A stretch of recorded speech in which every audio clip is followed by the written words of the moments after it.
Good afternoon, ladies and gentlemen of YouTube. Your resident Ned Spotos at your service. Ready to give you some more insight into the philosophy of my world. I had something come to me in the shower this morning. I do a lot of my thinking in the shower.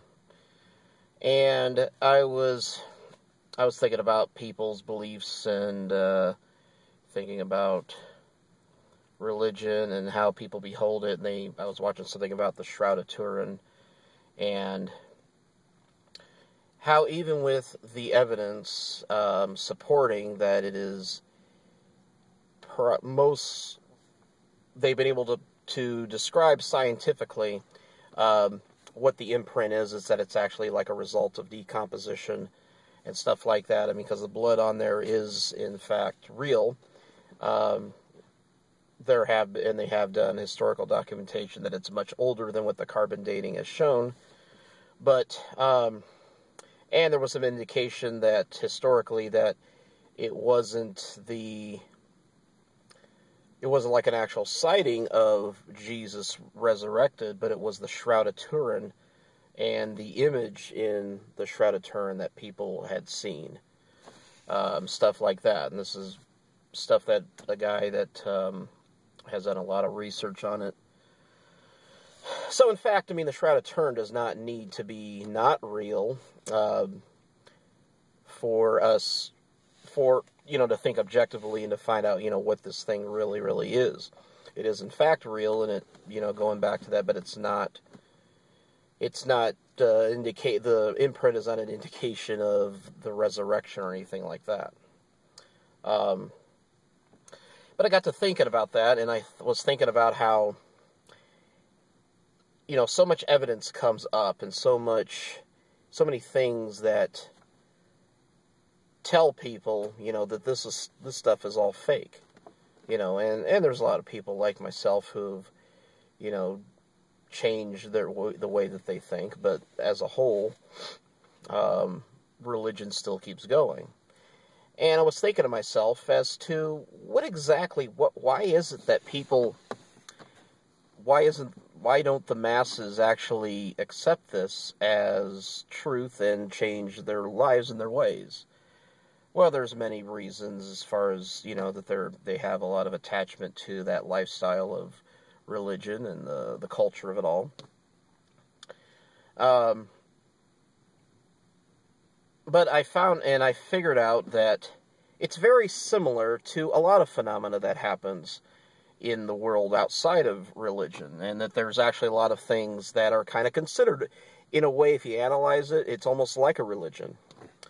The one example I thought of was that religion, relationship with God, spirituality, all that stuff, is very, very, very similar to the rock band that has a farewell tour. And one particular one, a group, Kiss, they've had I don't know how many farewell tours that they've had. And each time, and what I got to thinking about is see Kiss, Gene Simmons, mainly Gene Simmons, I think, and Paul Stanley, who have been the core members, they're marketing geniuses. I mean, they knew how to market that band.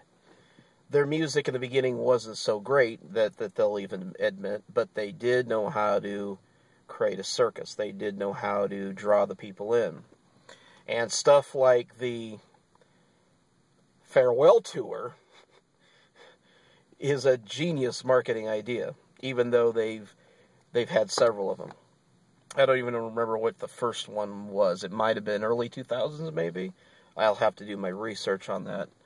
I don't know if they had one before that or not. But it's really, really interesting. Because each time that they say, oh, this is our farewell tour, it doesn't matter what the truth is. It doesn't matter that it probably won't be their last tour. It does not matter that people aren't going to go see them again on their next farewell tour. It's not a deal breaker whatsoever. You know, it's like, oh, he lied to us. We're not going to go to the next farewell tour. That doesn't happen. And it really, you know, it doesn't really matter. Because the fans love Kiss.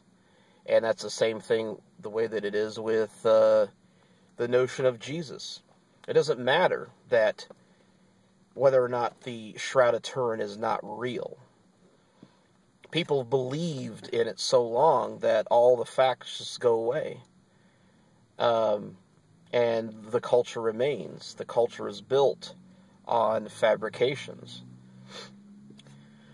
Now, let's say, for instance, that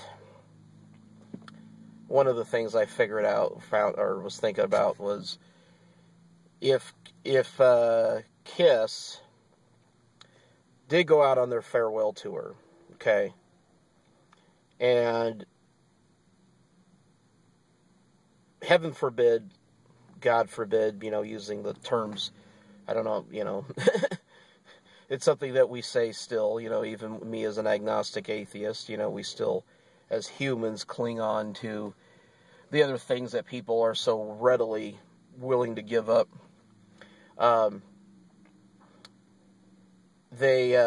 If they went on tour on their, you know, say, 4th farewell tour, and all of a sudden, the tour bus goes over a cliff and crashes, and everybody in the tour bus dies. Gene, Paul, Ace, you know, whoever, you know, all the different members, you know, because there's been many different, Starman and Catman, you know, because Ace Frehley and, I forget the Catman's name, so stupid, I can't think of it. Peter Criss, of course.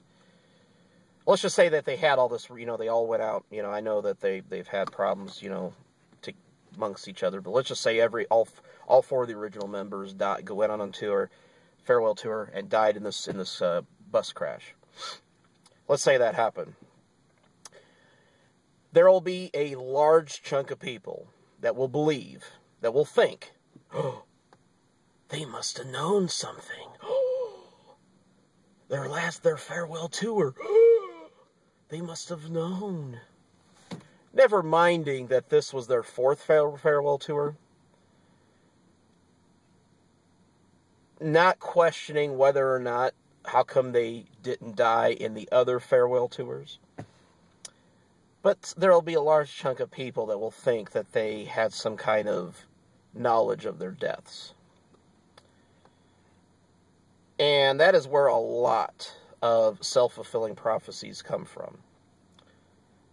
It's because people want to latch on to what they want to be able to know something beyond what their normal senses have. The only unfortunate thing is that a lot of times those predictions hurt people.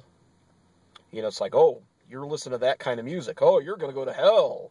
You know, or we're going to do, you know, you're unclean. You need to die. You know, stuff like that. That's where that type of thinking becomes dangerous. But, you know, in thinking about all that, you know, it's a phenomena that's not alien, or it's not just exclusive to religion, or just, you know, your established kinds of religion. Because even the Kiss Army, you know, is a type of religion in a way. Being together is a type of religion, you know, but we just don't take it. We're not going out and, you know, hurting people and killing people, saying, oh, you must like Kiss, you must put this makeup on, and you must, you know,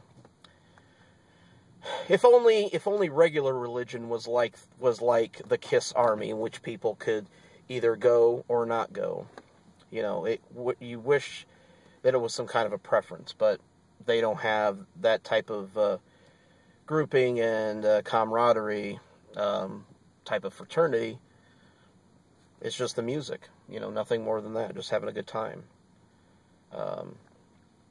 But anyway, that's my thoughts for today, and I thought this was a really good insight into what makes religion so powerful, and why people eat it up like they are starving. Talk to you later.